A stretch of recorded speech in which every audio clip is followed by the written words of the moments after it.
I'd love to run something by you, get your complete, objective, unbiased view on the matter. Hit me. As I mentioned, my name is Matt, and we're working with a startup, Thought.Africa, and we're testing the hypothesis that if we can provide a platform where thought leaders, i.e. people like yourself or me, that have something to share that they're passionate about, if they can find a platform where they can connect with an audience of people, for lack of a better word, a marketplace, that marketplace would be willing to be paid and willing to listen to that person.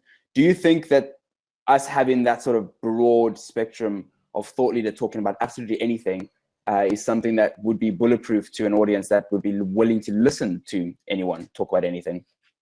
Yeah, I think the key word there that you said is bulletproof. No, I absolutely don't think that that's bulletproof. In fact, this talks a lot to what Mark and I were just speaking about and what most startups just forget. The most frustrating thing I hear from startups is, our target market's everyone talking about anything all the time. No, that's bullshit. What you need to find is an obsessive niche of people who are looking for thought leaders to help them.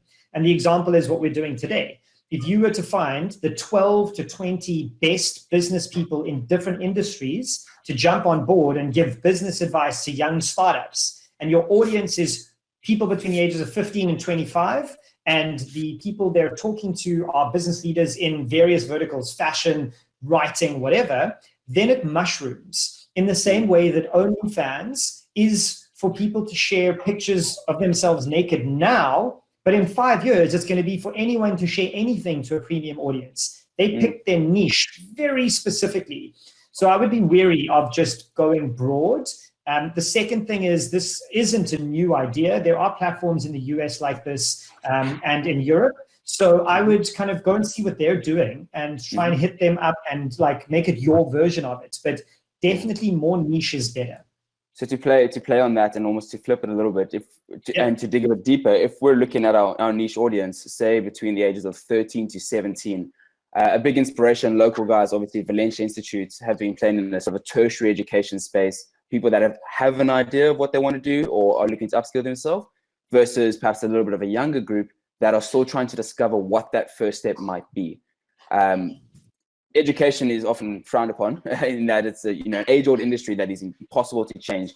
Playing in a 13 to 17-year-old space, what are your thoughts of that and sort of modeling that of a Get Smart or Valencia? Yeah, I think I love that age group to try and influence, because there's so much potential there. The concern with that age group is, how do you monetize it? They don't have money to pay you to listen to these people. Their parents then you have to get to, and that's a very convoluted thing, like recruit the kid, but get the parent to pay, or you're putting ads on, or you're getting businesses to sponsor. So it's a bit of a roundabout revenue model would be my only concern. However, I do think that audience is possibly one of the most important ones. It's the audience TikTok went after. That's how they've launched. And now old people like me are jumping on board. So I think it's a good niche to start with if you're well-funded and revenue is not your immediate option. If scaling up is your immediate concern, then that's a great place to start. But you do then have to worry about things like unruly people coming on, things being said that are dodgy, that sort of idea. And added to that, with that said, the education space right now is being disrupted in a massive and global way. I'm a constant critic of paying money to go and get an MBA. I'm a critic of even getting a degree anymore, because it trains you for a job that won't exist in 10 years.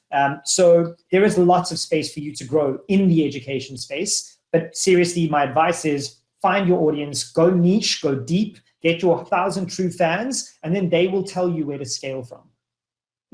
Really appreciate that. It's really good. Thank you. Awesome. No problem, man. Cheers. Ciao.